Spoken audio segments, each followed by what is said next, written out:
Thank you, Mr. Chairman. My amendment is a common sense provision that would help reverse some of the damaging efforts directed at the SEC we've seen this Congress, efforts that have been squarely aimed at hamstringing the Commission, including underfunding the SEC by $300 million or 20% below the President's fiscal year 2015 request, bogging down the SEC in onerous cost-benefit analysis provisions that would divert resources away from important efforts like enforcement, and mired attempts in the Financial Services Committee to limit the information available to retirees that make decisions about whether to put their hard-earned money into public companies.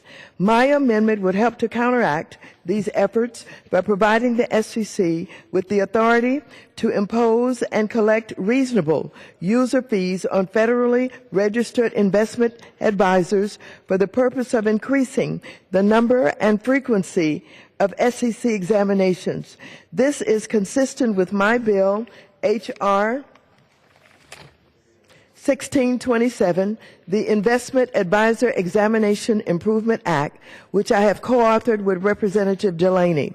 Today, investment advisors may go more than a decade before being visited by the SEC.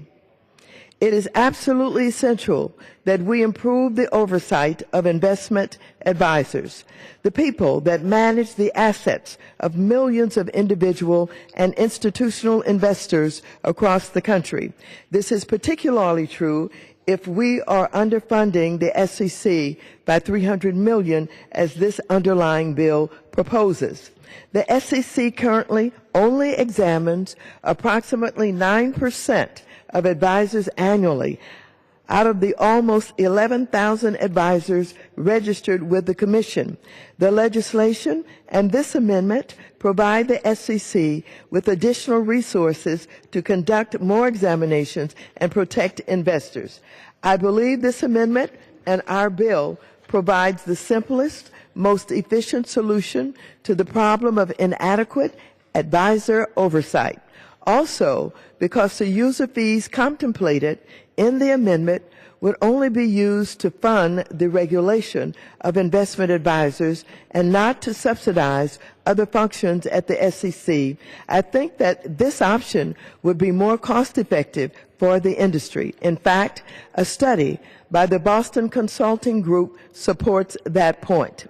This amendment will help the SEC to close this resource gap, and by entrusting this responsibility to the Commission, it will also leverage their 70-year history of experience in this regulatory role and prevent the establishment of a duplicative SRO bureaucracy.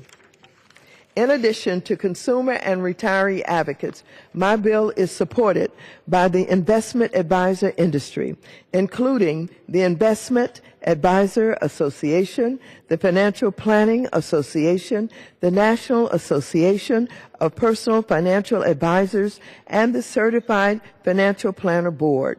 They support my bill because they know that clear rules of the road and robust examinations bolster public confidence in the market and ultimately help their bottom line. I urge the adoption of this amendment. I yield back. Gentlelady yields back. For what purpose does the gentleman from Florida seek recognition? Mr. Chairman, I make a point of order against the amendment because it proposes to change existing law and constitutes legislation in an appropriation bill and therefore violates Clause 2 of Rule 21. The rule states in pertinent part, an amendment to a general appropriations bill shall not be in order if changing existing law. This amendment directly amends existing law, and I ask for a ruling from the chair. Any other members seek recognition to speak on the point of order? If not, the chair is prepared to roll. The chair finds that this amendment directly amends existing law. The amendment therefore constitutes legislation in violation of Clause 2 of Rule 21, and the point of order is sustained, and the amendment is not in order. The clerk will read.